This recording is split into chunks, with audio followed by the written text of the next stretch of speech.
Hello everyone, welcome to my channel DM learn academy. DM learn একাডেমির YouTube প্ল্যাটফর্মে সবাইকে স্বাগত জানাই। বন্ধুরা, আশা করি তোমরা সবাই ভালো আছো। দেখো বন্ধুরা, আজকে চলে এসেছি গুরুত্বপূর্ণ একটি ভিডিও নিয়ে। দেখো, বাংলা প্যারাগজি থেকে আজকের একটি গুরুত্বপূর্ণ ভিডিও রয়েছে। অবশ্যই করে দেখো, আজকে রয়েছে প্র্যাকটিস সেট 7। ওকে, এর আগে 6টা প্র্যাকটিস সেট নিয়ে কিন্তু আমরা আলোচনা করেছি। অবশ্যই কিন্তু তোমরা চ্যানেলের প্লে লিস্ট থেকে গিয়ে তোমরা অবশ্যই দেখে নিতে পারো। ওকে, দেখো, প্রাইমারি টেট 2024 ডিসেম্বরে যে পরীক্ষা হতে চলেছে, সেই পরীক্ষাকে লক্ষ্য রেখে আমরা প্রতিনিয়ত কিন্তু প্র্যাকটিস সেট নিয়ে এগিয়ে চলেছি। তো বন্ধুরা দেখো, আজকের কিন্তু গুরুত্বপূর্ণ একটি প্র্যাকটিস সেট রয়েছে। দেখো, সিটেট 2012 ডিসেম্বর যে সকল প্রশ্নগুলো এসেছিল 2012 সালের, সেই সকল প্রশ্নগুলো নিয়ে কিন্তু আমরা কিছু বাছাই করা প্রশ্নগুলো নিয়ে আলোচনা করব। তো আজকের ভিডিওটি খুবই গুরুত্বপূর্ণ হতে চলেছে, তাই প্রত্যেককে বলছি অবশ্যই তোমরা শেষ পর্যন্ত দেখো, এবং আশা করছি আজকের ভিডিওটি তোমাদের জন্য খুবই হেল্পফুল হতে চলেছে। তাই প্রত্যেকে স্কিপ না করে শেষ পর্যন্ত অবশ্যই প্রত্যেকে দেখবে। এবং তোমরা যারা আমার চ্যানেল নতুন এখনো সাবস্ক্রাইব করো না, তোমরা চটপট করে সাবস্ক্রাইব করে নাও, নাহলে গুরুত্বপূর্ণ ভিডিওগুলো অবশ্যই করে কিন্তু তোমরা মিস করে যেতে পারো। যেহেতু পরীক্ষা সামনে আসন্ন, তাই অবশ্যই করে কিন্তু তোমরা সাবস্ক্রাইব করে রাখো। প্রতিনিয়ত কিন্তু আমরা গুরুত্বপূর্ণ ভিডিওগুলো আপডেট করে থাকি। ওকে, তো বন্ধুরা, অবশ্যই করে যদি তোমাদের ভালো লাগে প্রত্যেকে একটু লাইক করে দাও, সঙ্গে সঙ্গে বন্ধুদের মধ্যে একটু শেয়ার করতেও ভুলবে না। ওকে, আর অবশ্যই করে যদি কোথাও কোনো সমস্যা থাকে কমেন্টে তোমরা জানিয়ে দাও। যদি কোথাও সমস্যা থাকে এবং কেমন ধরনের প্রশ্ন অবশ্যই প্র্যাকটিসের তোমাদের প্রয়োজন, তোমরা অবশ্যই সেগুলো জানাতে পারো। এবং তোমরা যারা ভাবছো সমস্ত ভিডিওর পিডিএফগুলো পাওয়ার জন্য, তোমরা পিডিএফগুলো পেয়ে যাবে। দেখো, আমার টেলিগ্রাম গ্রুপে যুক্ত হয়ে যাও। টেলিগ্রাম গ্রুপের লিঙ্ক কিন্তু ডিসক্রিপশানে দেওয়া রয়েছে। ওকে, তাছাড়া অবশ্যই করে আমার হোয়াটসঅ্যাপ গ্রুপেও যুক্ত হয়ে যেতে পারো। সেখান থেকে কিন্তু তোমরা অবশ্যই করে কুইজ থেকে শুরু করে সমস্ত কিছু তথ্য এবং পিডিএফও অবশ্যই তোমরা পেয়ে যেতে পারো। ওকে, তো বন্ধুরা, আজকের ভিডিওটি খুবই গুরুত্বপূর্ণ হতে চলেছে। অবশ্যই করে বিগত দুদিন কিন্তু ভিডিও দিতে পারিনি, বিশেষ কাজে আমি বর্ধমান যাওয়ার জন্য। তো বন্ধুরা, এইভাবে কিন্তু প্রতিনিয়ত ভিডিও দিয়ে যাবো। অবশ্যই তোমরা জুড়ে থাকো এবং দেখতে থাকো প্রশ্নগুলোর মান কেমন, দেখতে থাকো। তো চলো শুরু করি আজকের গুরুত্বপূর্ণ ভিডিওটি। কি রয়েছে, কি কি প্রশ্ন রয়েছে, সমস্ত কিছু কিন্তু ডিটেলসে আলোচনা করবো, কনসেপ্ট ক্লিয়ার করার চেষ্টা করবো। তাই প্রত্যেকে বলছি অবশ্যই কেউ যাবে না, সঙ্গে থাকো। প্রত্যেকে শেষ পর্যন্ত অবশ্যই করে দেখো। আজকের ভিডিওটি অবশ্যই তোমাদের খুবই উপকারে আসবে। চলো দেখো, প্রথম প্রশ্ন কি বলেছে, সৃজনশীল পঠনের বা ক্রিয়েটিভ রিডিং। দেখো, সৃজনশীল পঠন ক্রিয়েটিভ রিডিং এর দৃষ্টান্ত হলো।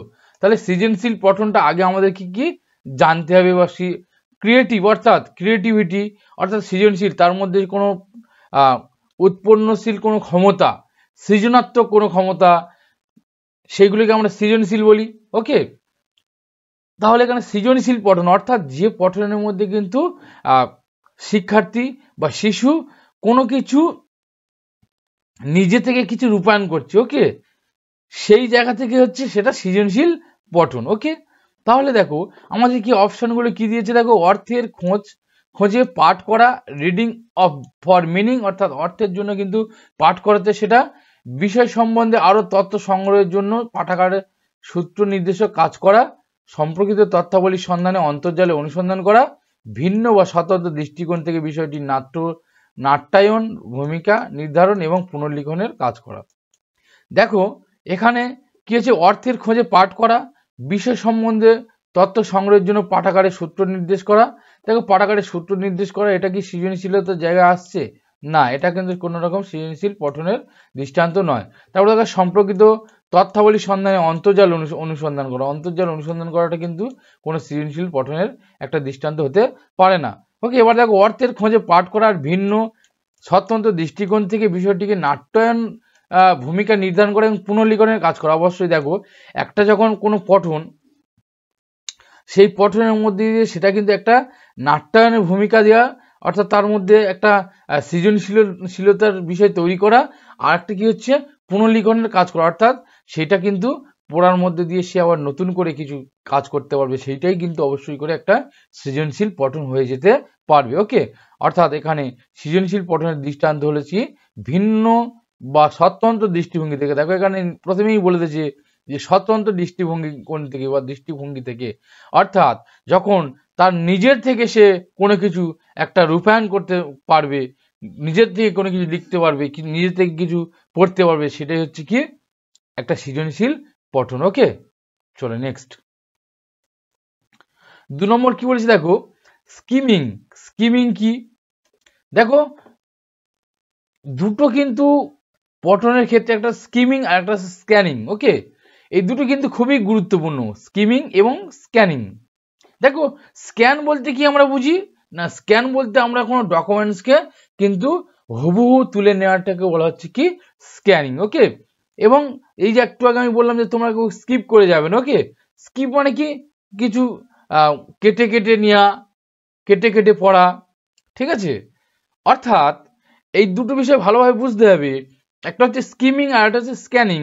স্ক্যানিংটা পুরোপুরিভাবে সমস্ত তথ্যকে কিন্তু বোঝার জন্য পড়া, আর হচ্ছে কি স্কিমিং অর্থাৎ কোনো সেই পঠন থেকে একটা জিস্ট তুলে নেওয়া হয়, অল্প সময়ের মধ্যে সেটাকে দেখে বা পড়ে একটা ধারণা তৈরি করে নেওয়া হয়, সেটা হচ্ছে কি স্কিমিং। ওকে, এবার দেখো পঠনের ক্ষেত্রে এই দুটো বিষয় গুরুত্বপূর্ণ বললাম, খুবই গুরুত্বপূর্ণ, অবশ্যই কিন্তু তোমরা ভালোভাবে করে রাখবে, খুবই গুরুত্বপূর্ণ।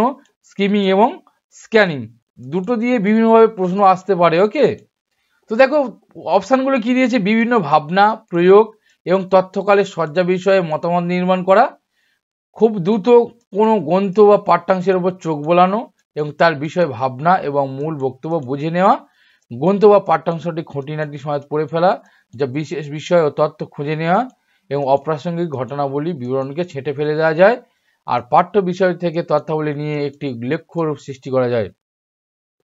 দেখো খুঁটিনাটি সমেত পড়ে ফেলা, অর্থাৎ আমি বললাম যে খুঁটিনাটি পড়ে ফেলতে গেলে অর্থাৎ সেটা হচ্ছে কি স্ক্যানিং এর জায়গায় যাওয়া, অর্থাৎ একদম পুরোপুরিভাবে সেটাকে আমরা স্ক্যান করে সমস্ত কিছুকে নিয়ে নেওয়া হচ্ছে, সেটা স্ক্যানিং এর জায়গায় যায়। তাহলে খুঁটিনাটি পড়ার ক্ষেত্রে কিন্তু এখানে স্কিমিংটা হবে না, তাহলে এখানে আমরা এটা প্রথমে একটা এলিমিনেট করে দিতে পারি।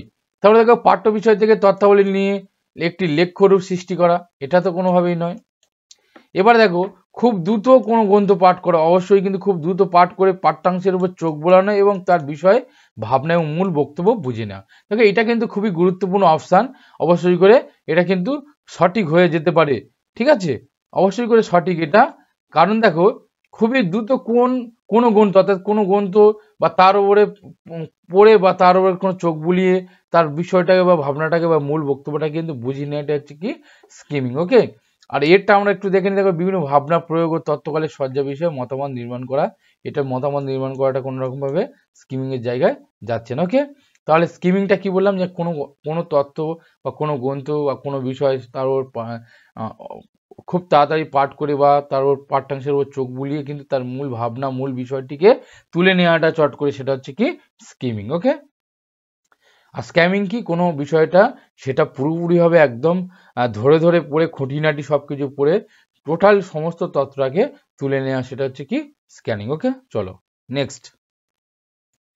এবার দেখো 3 থেকে পাঠ সংলগ্নতা বা টেক্সচুয়াল কোহেনশন বলতে বোঝায় পাঠ সংলগ্নতা, অর্থাৎ কোনো একটা পাঠ, সেই পাঠটাকে সৌন্দর্যভাবে গড়ে তোলা, দুটোকে যুক্ত করে দেয়া, ঠিক আছে, এবং বিভিন্ন সমার্থক শব্দ ব্যবহার করে কিন্তু পাঠটাকে আরো সুন্দর করে তোলা, সেইগুলো হচ্ছে কি টেক্সচুয়াল কোহেনশন। ওকে, বা পাঠ সংলগ্নতা।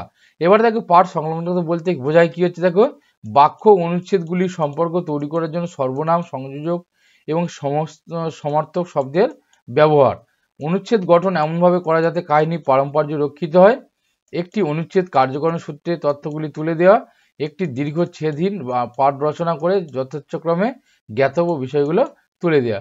এবার দেখো পাঠ সংলগ্নতা বলতে যেটা আমরা বুঝি সেটা হচ্ছে কি না, একটা অনুচ্ছেদ বা বাক্যগুলির মধ্যে একটা সম্পর্ক তৈরি করার জন্য কিন্তু বিভিন্ন সর্বনাম, সংযোজক, সমার্থক শব্দ ইত্যাদি কিন্তু ব্যবহার করে সেই জায়গাটা, সেই মানে অনুচ্ছেদটাকে আরো সুন্দর এবং সাবলীল করে তোলা হচ্ছে কি পাঠ সংলগ্নতা, ঠিক আছে। যেমন দুটো বাক্য, তার মধ্যে যদি আমরা একটা সংযোজক অব্যয় যুক্ত করে দিই, সেই দুটো বাক্য কিন্তু একটা সংযোজক অব্যয়ের মধ্যে দিয়ে একটা সুনির্দিষ্ট এবং সুসাবলীল বাক্য একটা তৈরি হয়ে যায়, ঠিক আছে। এবং বিভিন্ন সমার্থক শব্দ ব্যবহার করে আমরা সেই বাক্যটাকে বা সেই অনুচ্ছেদটাকে আরো সুন্দরভাবে করে তুলতে পারি, তার মধ্যে একে অপরের মধ্যে একটা সংলগ্ন জায়গায় কিন্তু আনতে পারি। ওকে, তাহলে এখানে সঠিক উত্তরটি দেখো হয়ে যাচ্ছে কি এরটা, বাক্য বা অনুচ্ছেদগুলির সম্পর্ক তৈরি করার জন্য কিন্তু সর্বনাম, সংযোজক এবং সমার্থক শব্দের কিন্তু ব্যবহার করা। ওকে, চলো নেক্সট। দেখো প্রামাণিক শ্রবণ। প্রামাণিক শ্রবণ বলতে কি অথেন্টিক লিসেনিং, অর্থে বোঝায়। দেখো অথেন্টিক লিসেনিং, একদম পুরো কিন্তু পুরোপুরিভাবে খাঁটিভাবে শোনা যেটা হচ্ছে সেটা হচ্ছে অথেন্টিক লিসেনিং। এবার অপশানগুলি কি দিয়েছে দেখো, একজন শিক্ষকের বলা বা প্রায় লিখিত বক্তৃতার শ্রবণ। বলেছে বিশেষ কাজ করার জন্য প্রয়োজনীয় বিশিষ্ট জ্ঞাতব্য বিষয়গুলিকে অনুধাবন করার জন্য উদ্দেশ্য একাগ্রভাবে শোনা। শ্রবণ স্তরে সেই অবস্থা শ্রোতা একটি কাজ সম্পূর্ণ করেন। মুখে মুখে বলা বা রেকর্ড করা একটি স্বাভাবিক স্বচ্ছন্দ কথোপকথনকে শোনা। দেখো অথেন্টিক শ্রবণ মানে একটা নির্দিষ্ট উদ্দেশ্য থাকবে তার, এবং সেই উদ্দেশ্যকে ফলো করে কিন্তু একাগ্র মনে, অর্থাৎ অথেন্টিক পুরোপুরিভাবে ভুল না রেখে সম্পূর্ণটাকে একদম খুবই মনোযোগ সহকারে শোনাটা হচ্ছে কি অথেন্টিক শ্রবণ বা প্রামাণিক শ্রবণ। তাহলে এখানে সঠিক উত্তর কি হতে পারে দেখো, অবশ্যই কিন্তু একাগ্রভাবে শোনা বলেছে, এইটা কিন্তু দেখো এই যে অংশটা এটা কিন্তু খুবই একটা গুরুত্বপূর্ণ জায়গা তৈরি করছে। অর্থাৎ বিশেষ কোনো কাজ করার জন্য প্রয়োজনীয় বিশিষ্ট জ্ঞাতব্য বিষয়গুলিকে, এই বিষয়গুলিকে অনুধাবন করার জন্য কিন্তু একাগ্রভাবে কিন্তু মনোযোগ সহকারে শোনাটা হচ্ছে কি প্রামাণিক শ্রবণ। ওকে, চলো নেক্সট। এবার দেখো লেখা এবং বলাকে কোন কোন বৈশিষ্ট্য পৃথক করে দেয়। দেখো লেখা এবং বলাকে কোন কোন বৈশিষ্ট্য পৃথক করে দেয় প্রথমটিতে, অর্থাৎ দেখো এই প্রথমটির কথা বলছে, অর্থাৎ লেখা কোন বৈশিষ্ট্য লেখা বলাকে কিন্তু পৃথক করে দেয়। দেখো সাধারণত দ্বিমুখ মুক্ত ওপেন এন্ডেড হয়। লেখাটা কি বলেছে, সাধারণত দ্বিমুখ মুক্ত ওপেন এন্ডেড হয়। দেখো ওপেন এন্ডেড এবং ক্লোজ এন্ডেড এই দুটো বিষয় আমি কিন্তু তোমাদেরকে অনেকবার বলেছি। ওপেন এন্ডেড অর্থাৎ যে প্রশ্নটা কিন্তু বিভিন্নভাবে আমরা উত্তর দিতে পারি, ঠিক আছে, একটা প্রশ্নের বিভিন্ন ঘুরিয়ে ফিরিয়ে উত্তর দেওয়া হয়, সেটা হচ্ছে কি ওপেন এন্ডেড। আর ক্লোজ এন্ডেড অর্থাৎ বদ্ধ প্রশ্ন, ঠিক আছে, সেটা হচ্ছে কি আমরা কোনো একটা প্রশ্নের একটাই মাত্র নির্দিষ্ট করে উত্তরটা দিতে পারি, ঠিক আছে। এবার দেখো বিটটা কি বলছে, অতিশয্য বা অতিরেক বা পুনরাবৃত্তি থাকে না, অনর্গল বলা, পাক পটুতা ভিত্তিক কার্য তৎপরতা থাকে, ব্যাকরণিক গঠন খুবই নিবিড়ভাবে অনুসরণ করা হয় না। এবার দেখো তাহলে লেখা বলাকে কোন বৈশিষ্ট্য থেকে পৃথক করে দেয়। তাহলে প্রথমটি দেখো, প্রথমটির জন্য অবশ্যই কি হবে, অবশ্যই কিন্তু যেটা হবে সেটা হচ্ছে কি দেখো এই লেখার আমরা যদি কোনো কথা বলি, একটা কথা বলতে গিয়ে বিভিন্ন অনেকবার কিন্তু পুনরাবৃত্তি থাকে, ঠিক আছে, কিন্তু লেখার ক্ষেত্রে কখনো কিন্তু আমরা পুনরাবৃত্তি রাখি না। ওকে, এবং সেটা হচ্ছে কি একটু সুন্দর করে লেখা হয়। কথা আমরা কিন্তু বিভিন্নভাবে বলে ফেলি, কিন্তু লেখাটা কি যে আমরা একটা সুন্দর বা সাজিয়ে সেটাকে আমরা লিখি। তাহলে এখানে দেখো লেখা বলাকে কোন বৈশিষ্ট্য দিয়ে পৃথক করে যদি আমরা বলি, তাহলে কি হবে, অবশ্যই করে দেখো অতিশয্য এবং অতিরেক বা পুনরাবৃত্তি এখানে কিন্তু থাকে না। এটা কিন্তু একটা গুরুত্বপূর্ণ বৈশিষ্ট্য যেটা পৃথক করে লেখা থেকে। ওকে, বলা থেকে লেখাকে পৃথক করে। চলো নেক্সট। দেখো 6 নম্বর প্রশ্ন কি বলেছে, আমরা বাংলা ভাষার ক্লাসে যখন বিনিময়মূলক বক্তৃতার কথা বলি তখন যা বোঝার তা হলো। দেখো আমরা বাংলা ভাষার ক্লাসে বিনিময়মূলক বক্তৃতার যে কথা, অর্থাৎ বিনিময়মূলক বক্তৃতা অর্থাৎ মানে আমি বলছি আবার কেউ শুনছে, আবার সে বলছে আমি শুনছি, অর্থাৎ এখানে কিন্তু অবশ্যই দ্বৈত সংলাপ কিন্তু গড়ে উঠছে। ওকে, এবার দেখো একটি একক সংলাপ যা প্রথাগত বক্তৃতার বদলে একটি দ্বৈত সংলাপ চালানো, দ্রুত ও দক্ষতার সঙ্গে ভাষা ব্যবহার, শ্রোতার প্রতিক্রিয়া অনুযায়ী বক্তৃতা করা, কারো বলা বা লেখা কথাগুলি ফলশ্রুতি সম্পর্কে জানানো। দেখো যখন বিনিময়মূলক বক্তৃতা হবে অবশ্যই কিন্তু সেটা একক সংলাপের পরিবর্তে সেটা কি হয়ে যাবে, দ্বৈত সংলাপ অবশ্যই কিন্তু হয়ে যাবে। ওকে, তাহলে এখানে সঠিক উত্তর ঠিক হচ্ছে দেখো এরটা। চলো নেক্সট। এবার দেখো 7 নম্বর প্রশ্ন কি বলেছে, শব্দসজ্জার বা সাউন্ড সিকোয়েন্স পরম্পরা কিভাবে একজন শিক্ষার্থীর বাক পটুতা বা কথা বলার দক্ষতাকে বাড়াতে পারে। দেখো শব্দসজ্জার পরম্পরা অর্থাৎ সাউন্ড সিকোয়েন্স যেটা রয়েছে তার যে পরম্পরাটা একজন শিক্ষার্থীর মধ্যে বাকপটুতা বা কথা বলার দক্ষতাকে কিভাবে বাড়াতে পারে। 4টে অপশন আমরা দেখে নেব। দেখো কিছু শুষ্ক সত্য ঘটনা শুনিয়ে তাদের বলা যেতে পারে আপন আপন বয়ান বিবরণ দিতে, কানে শোনা যায় না রেকর্ড করা কিছু শব্দমালাকে শিক্ষার্থীদের শুনিয়ে তাকে বলা যেতে পারে ওই শব্দসজ্জাকে শব্দমালাকে গল্পের আকারে ব্যাখ্যা বা বিশ্লেষণ করতে। যে কোনো বাকমূলক কার্যকলাপের সঙ্গে জড়িত কিছু উদ্দেশ্যমূলক প্রয়োজনীয় শ্রুতিলিপি দেওয়া যেতে পারে এইভাবে।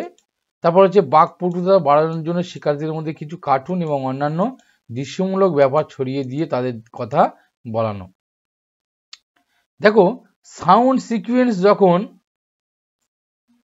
শিক্ষার্থীর বাকপটুতা গড়ে তোলে তখন অবশ্যই শিক্ষার্থীর বাকপটুতা গড়ে তুলতে অবশ্যই কিন্তু তার নিজস্ব যে সকল বয়ানগুলো সেগুলোর উপর কিন্তু একটা গুরুত্ব দিতে হয়।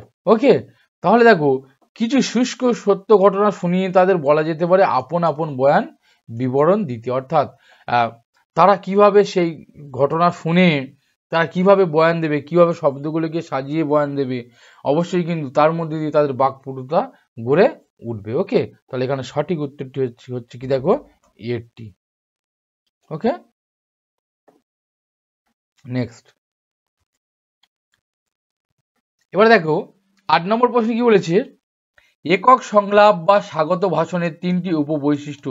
দেখো একটু আগে আমরা দ্বৈত সংলাপটা দেখলাম, এবার বলেছি একক সংলাপ বা স্বাগত ভাষণের 3টি উপবৈশিষ্ট্য কি। দেখো স্বাগত ভাষণ আমরা জানি, স্বাগত ভাষণ মানে একদম আমাদের কোনো সভার সভাপতি হোক বা আমাদের প্রধানমন্ত্রী হোক বা আমাদের মুখ্যমন্ত্রী হোক, আমরা দেখেছি তারা কিন্তু স্বাগত ভাষণ দিয়ে থাকে, অর্থাৎ এখানে কিন্তু একজন ব্যক্তি কিন্তু সমস্ত কথাবার্তাগুলো কিন্তু বলে যায়। ওকে, এবং অন্যান্য বাকিরা সব শোনে। এবার তাহলে এই যে ভাষণ এর 3টে উপবৈশিষ্ট্য কি কি হতে পারে। দেখো বক্তার সিদ্ধান্ত নির্ণয়, এখানে কি দেখো বক্তা কি এই স্বাগত ভাষণে কি সিদ্ধান্ত নির্ণয়ের কোনো বিষয় থাকে না, স্বাগত ভাষণে সিদ্ধান্ত নির্ণয়ের কোনো বিষয় থাকে না। স্বরভক্তি এবং পূর্বাপর বিষয় সম্পর্কে রচনার দক্ষতা, এটা কিন্তু কোনোভাবেই নয়। এবার দেখো দৈহিক ভঙ্গি, সিদ্ধান্ত বা অনুমতি এবং বক্তার উপস্থিতি বা চেহারা। স্বরভঙ্গি, কণ্ঠস্বরের বৈশিষ্ট্য, দ্রুত বা গতি, কণ্ঠস্বরের বৈশিষ্ট্য, স্টাইল, বক্তার চেহারা। স্টাইল বা কণ্ঠস্বরের স্টাইলটা কিন্তু কোনো বিষয় নয়। এই সংলাপের জন্য সংলাপের আমার কোনো স্টাইল দেখেছি কি একক সংলাপে? না, একক সংলাপের ক্ষেত্রে কোনো রকম স্টাইলের একান্ত কোনো বিষয় নেই। ওকে, এবার দেখো পড়ে আছে দৈহিক ভঙ্গি, সিদ্ধান্ত মানে অর্থাৎ সেই স্টাইল কিভাবে সে বলছে, সেই তার যে বলার একটা স্টাইল বা সিদ্ধান্ত অনুমতি, এটাও কিন্তু নয়। এবার দেখো এখানে দেখো স্বরভঙ্গি, অর্থাৎ তার একটা বলার ভঙ্গি থাকতে হবে, অর্থাৎ কখনো উচ্চস্বর, কখনো নিম্নস্বর, আবার কখনো মধ্যস্বরের মধ্যে দিয়ে কিন্তু সেটাকে প্রকাশ করতে হবে, এবং কণ্ঠস্বরের মধ্যে তার একটা বৈশিষ্ট্য থাকতে হবে, এবং দ্রুত বা গতি, অর্থাৎ সেই বলার মধ্যে কিন্তু গতি থাকতে হবে, খুব যে থেমে থেমে সেখানে বলবে তা নয়। তাহলে একটা একক সংলাপ বা স্বাগত ভাষণটা আমরা যারা দেখেছি, যখন কেউ বক্তব্য রাখে, স্বাগত ভাষণ রাখে, তার একটা স্বরের ভঙ্গি থাকে এবং কণ্ঠস্বরের বিভিন্ন বৈশিষ্ট্য থাকে, তার সঙ্গে কিন্তু দ্রুততা একটা গতি থাকে সেই বলার মধ্যে দিয়ে। ওকে, তাহলে এখানে সঠিক উত্তরটি হচ্ছে কি স্বরভঙ্গি, কণ্ঠস্বরের বৈশিষ্ট্য, দ্রুত গতি। নেক্সট দেখো 9 নম্বর প্রশ্ন কি বলেছে, আহরণ প্রতিকূল পরিবেশ, অ্যাকুইজিশন পুর এনভায়রনমেন্ট, এমন অবস্থা যেখানে। দেখো আহরণ বা প্রতিকূল পরিবেশ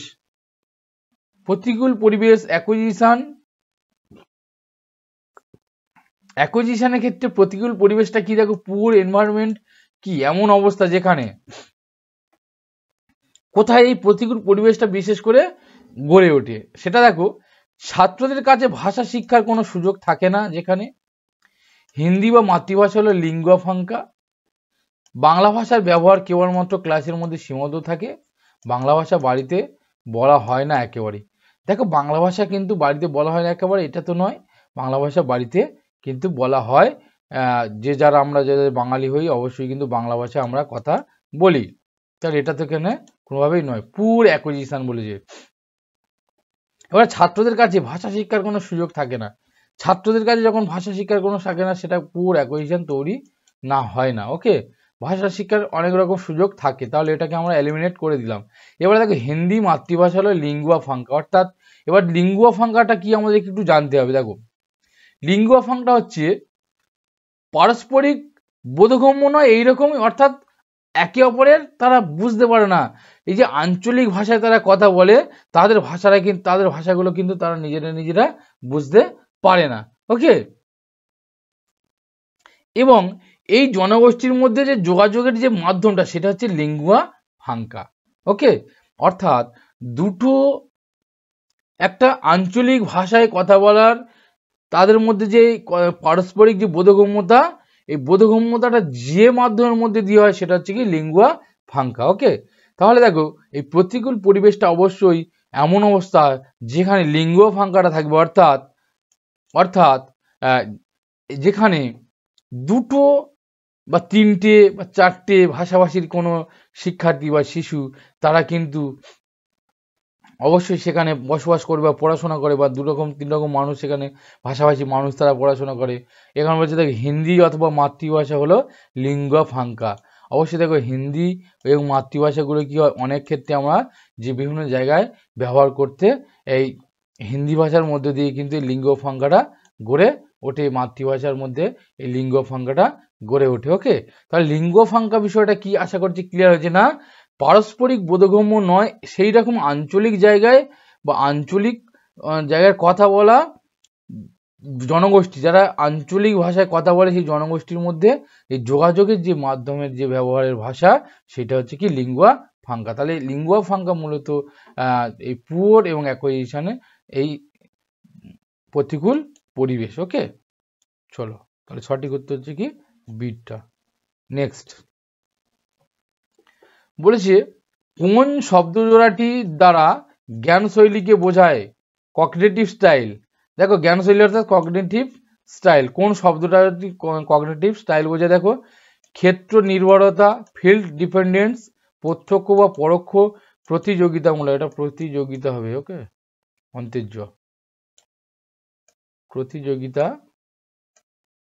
মূলক বা সাহায্যকারী, ব্যাখ্যামূলক বা আক্ষরিক। দেখো কগনিটিভ স্টাইল বা জ্ঞান শৈলী অবশ্যই কিন্তু প্রত্যক্ষ এবং পরোক্ষ যে বিষয়টা রয়েছে এটার কিন্তু মধ্যে দিয়ে কিন্তু গড়ে ওঠে বা বোঝায়। ওকে, প্রত্যক্ষ এবং পরোক্ষটা হচ্ছে কি জ্ঞান শৈলী বা কগনিটিভ স্টাইলের অবশ্যই গড়ে ওঠে। ওকে, চলো নেক্সট 11 নম্বর প্রশ্ন বলেছে এনকোয়ারি ভিত্তিক শিক্ষা বা অনুসন্ধান ভিত্তিক শিক্ষা মানে, এনকোয়ারি ভিত্তিক শিক্ষা বা অনুসন্ধান ভিত্তিক শিক্ষা মানে কি? দেখো একটি তত্ত্ব যা ভাষা শিক্ষার সমীপে আমাদের পৌঁছে দেয়।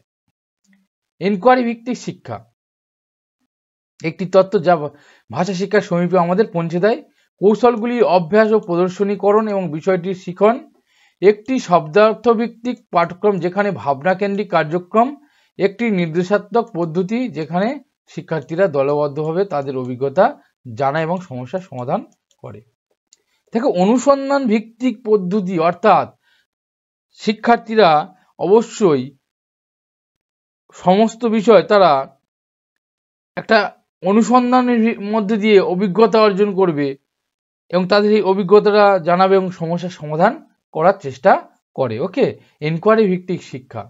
ওকে, অর্থাৎ একটা নির্দেশাত্মক পদ্ধতি যেখানে থাকবে এবং শিক্ষার্থীরা দলগতভাবে তাদের অভিজ্ঞতাটা জানাবে এবং সমস্যার সমাধানের তারা করবে। ওকে, এটা হচ্ছে কি এনকোয়ারি ভিত্তিক শিক্ষা।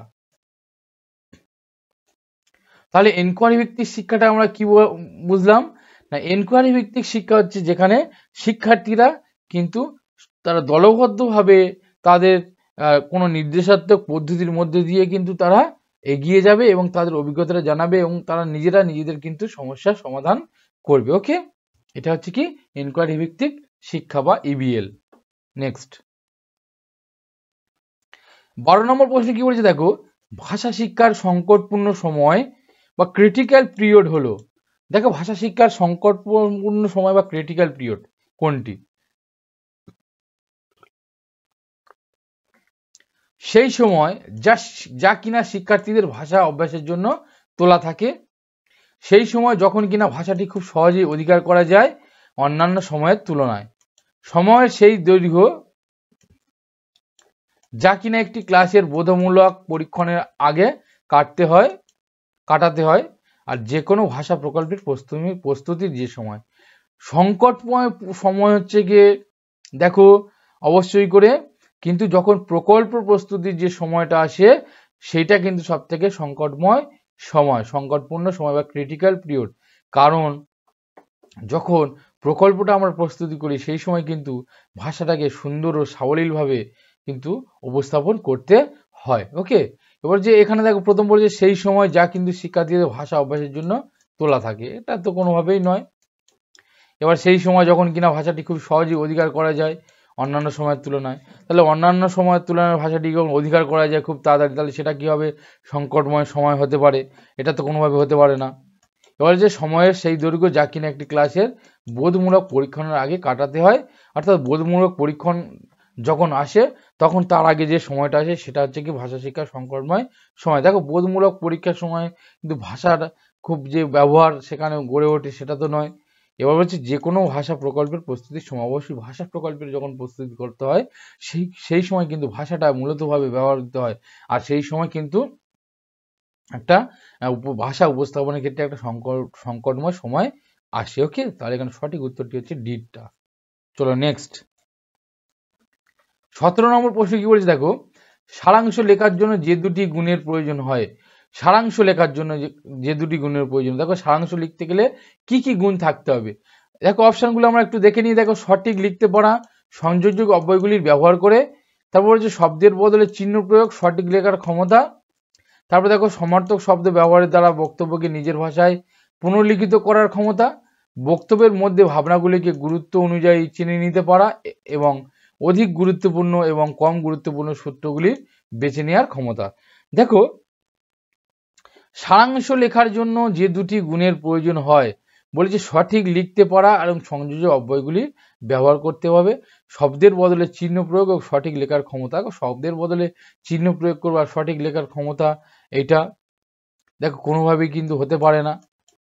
শব্দের বদলে চিহ্ন প্রয়োগ করে একটা সারাংশ লেখার একটা সারাংশ লেখা যায় কি? সহজে যায় না। তারপরে যে সমার্থক শব্দ দ্বারা বক্তব্যকে নিজের ভাষায় পুনর্লিখিত করার ক্ষমতা, দেখো সমার্থক শব্দ ব্যবহার করে নিজের ভাষায় পুনর্লিখিত করার ক্ষমতা। সারাংশটা কি হচ্ছে? সেই বিষয়টাকে পড়ে নিয়ে তার একটা সারসংক্ষেপ লেখা, তাহলে এখানে তো কোনোভাবেই হতে পারে না। তারপরে বক্তব্যের মধ্যে ভাবনাগুলিকে গুরুত্ব অনুযায়ী চিনে নিতে পারে, অবশ্যই যে বক্তব্যটা বলে সেই বক্তব্যের মধ্যে যে সকল ভাবনা রয়েছে সেগুলো চিনে নিতে হবে এবং অধিক গুরুত্বপূর্ণ আর কম গুরুত্বপূর্ণ সূত্রগুলো বেছে নিয়ে একটা জিস্ট সেখানে কিন্তু লিখতে হবে। তাহলে এখানে সঠিক উত্তরটি হচ্ছে ডিটা। ওকে, চলো নেক্সট দেখো বন্ধুরা 14 নম্বর প্রশ্ন কি বলেছে, বিভিন্ন কালরূপের মধ্যে যখন শিক্ষার্থী পার্থক্য করতে পারে না, দেখো কালরূপের মধ্যে পার্থক্য করতে পারে না তখন যে প্রতিকারমূলক ব্যবস্থা নেওয়া দরকার। অর্থাৎ বিভিন্ন কাল আমরা জানি, সেই কালগুলোর ভবিষ্যৎকাল, বর্তমানকাল, অতীতকাল যেগুলো রয়েছে সেগুলোর মধ্যে যখন শিক্ষার্থী পার্থক্য করতে পারে না তখন যে প্রতিকারমূলক ব্যবস্থা নেওয়া দরকার সেটা কি? একে অপরের কাছে বাস্তব জীবনে বিভিন্ন ঘটনা বর্ণনা করবার অভ্যাস করতে করতে সম্মিলিতভাবে শিখবে, নির্দিষ্ট কালরূপকে চেনা যায় এমন প্রচুর বাক্য দিয়ে শেখানো, শিক্ষার্থীরা নিজেরা বাক্য নির্মাণ করবে, শিক্ষক তাদের পরিচালক এবং নির্দেশক রূপে কাজ করবেন, ক্লাস ঘরের বাইরে তারা বাক্য করতে শিখবে। দেখো প্রায় যেন আমাদের মনে হচ্ছে সব পড়াই কিন্তু সঠিক। দেখো ক্লাস ঘরের বাইরে তারা বাক্য করতে শিখবে, হ্যাঁ অবশ্যই শিখতে পারে। তারপরে দেখো শিক্ষার্থীরা নিজের বাক্য নির্মাণ করবে, অবশ্যই নির্মাণ করবে, তাদের পরিচালক ও নির্দেশক রূপে শিক্ষক কাজ করবে, এটাও অবশ্যই হতে পারে। নির্দিষ্ট কালরূপকে চেনা যায় এমন কিছু প্রচুর বাক্য দিয়ে শেখান, এটাও। এবার হচ্ছে একেবারে বাস্তব জীবনের ঘটনা বর্ণনা করার অভ্যাস করতে সম্মিলিতভাবে শেখা। বাস্তব জীবনে যে সকল ঘটনাগুলো রয়েছে সেগুলো কিন্তু একটা বর্ণনার মাধ্যমে কিন্তু সেটা শিখতে পারে। কিন্তু দেখো এখান থেকে সবথেকে গুরুত্বপূর্ণ কোনটা হতে পারে, দেখো সবথেকে দেখো একটা নির্দিষ্ট রূপ কালরূপকে চিনতে গেলে সেটা কিন্তু শিক্ষার্থীর প্রচুর পরিমাণে কিন্তু বাক্য দিতে হবে, ঠিক আছে, এবং সেই বাক্য দেওয়ার মধ্যে কোনটা কি কাল সেইটা কিন্তু অবশ্যই করে বোঝাতে হবে। আমার তো মনে হচ্ছে যে বিটটা সঠিক অ্যান্সার হতে পারে অবশ্যই করে। দেখো বন্ধুরা অবশ্যই তোমাদের যদি মনে হয় যে অন্য কোনো অ্যান্সারটি তোমরা কমেন্টে জানাতে পারো। দেখো নির্দিষ্ট কালরূপকে চেনা যায় এরকম কিন্তু প্রচুর বাক্য দিয়ে শেখানো, ঠিক আছে।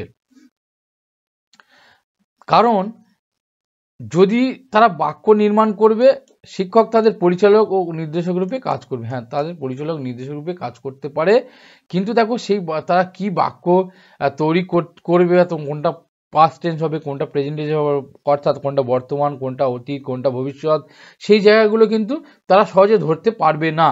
ঠিক আছে, তাহলে যদি আমরা সেই নির্দিষ্ট কালরূপকে চেনা যায় এমন কিছু বাক্য যদি আমরা দিই, অর্থাৎ এমন কিছু বাক্য আমরা শেখাবো তাদের, যে সেগুলো একটা অতীতকাল, একটা বর্তমানকাল, একটা ভবিষ্যৎকালের যে বাক্যগুলো রয়েছে সেইভাবে আমরা যদি শেখাই, তাহলে সেই বাক্যগুলো ধরে ধরে যদি আমরা শেখাই, তাহলে অবশ্যই কিন্তু তারা সঠিকভাবে এই কালরূপের যে সমস্যা, সেই প্রতিকারমূলক কিন্তু ব্যবস্থা অবশ্যই করে গ্রহণ করতে পারবো। দেখো ক্লাসরুমের বাইরে তারা বাক্য করতে শিখবে। হ্যাঁ, বাক্য করতে শিখবে, অবশ্যই বাক্য করতে শিখবে, কিন্তু এই যে কালরূপের মধ্যে তারা পার্থক্য করতে পারবে না, যখন তারা কিন্তু নিজেরা শুধু বাক্য তৈরি করে গেল, ঠিক আছে, কিন্তু তারা কোনটা বর্তমানকাল, কোনটা অতীতকাল, কোনটা ভবিষ্যৎকাল, সেটা কিন্তু তারা সঠিকভাবে বুঝতে পারবে না বা পার্থক্য করে উঠতে পারবে না। তাদেরকে পার্থক্য করাতে গেলে কিন্তু কালরূপকে চেনাতে হবে। কালরূপকে চেনানো যায় এরকম কিছু বাক্য উদাহরণ সহ তুলে আনতে হবে, এনে তাদেরকে কিন্তু শেখাতে হবে। তাহলে এখানে সঠিক উত্তরটি হয়ে যাচ্ছে বিটটা। চলো নেক্সট দেখো 15 নম্বর প্রশ্ন কি বলেছে, সিসিই প্রবর্তন করার ফলে কি হচ্ছে। দেখো সিসিই প্রবর্তন করার ফলে, আচ্ছা একটু আমরা সিসিই সম্পর্কে জেনে নেব। সিসিই বলতে কি, সিসি হচ্ছে কন্টিনিউয়াস কম্প্রিহেনসিভ এভালুয়েশন। ওকে, তাহলে সিসিটা কি না, ধারাবাহিক এবং ব্যাপক মূল্যায়ন। ঠিক আছে, কি বললাম, যে কন্টিনিউয়াস কম্প্রিহেনসিভ এভালুয়েশন। ঠিক আছে, এবারে এই যে ধারাবাহিক এবং ব্যাপক যে মূল্যায়ন, এই সিসিই, এটা হচ্ছে একটা স্কুল ভিত্তিক সিস্টেমের মধ্যে কিন্তু একটা গুরুত্বপূর্ণ বিষয়। ওকে, বর্তমানে সিসিই প্রবর্তন হয়েছে, সেই প্রবর্তন করার ফলে কি হয়েছে, উপকারটা কি হয়েছে, এখানে দেখো 4টে অপশান দেওয়া রয়েছে। দেখো, শিক্ষকরা শিক্ষার্থীদের নিয়ন্ত্রণ করতে পারেন আরো বেশি করে, শিক্ষার্থীদের মূল্যায়ন করার কাজটি নিয়মিত হয়েছে, শিক্ষার্থীরা নানাবিধ কাজ করার আনন্দ পায়, পড়াশোনা বেশি জোর দেওয়া যাচ্ছে। ওকে, এবারে দেখো, তাহলে সিসিই এটা কিন্তু একটা মূল্যায়নের একটা কিন্তু অংশ। ঠিক আছে, কন্টিনিউয়াস কম্প্রিহেনসিভ এভালুয়েশন, অর্থাৎ ধারাবাহিক এবং ব্যাপক মূল্যায়ন। ঠিক আছে, এই যে ধারাবাহিক এবং ব্যাপক মূল্যায়ন, এটা কিন্তু শিক্ষার্থীদের অনবরত কিন্তু মূল্যায়ন করার ক্ষেত্রে একটা গুরুত্বপূর্ণ বিষয় হয়ে দাঁড়িয়েছে।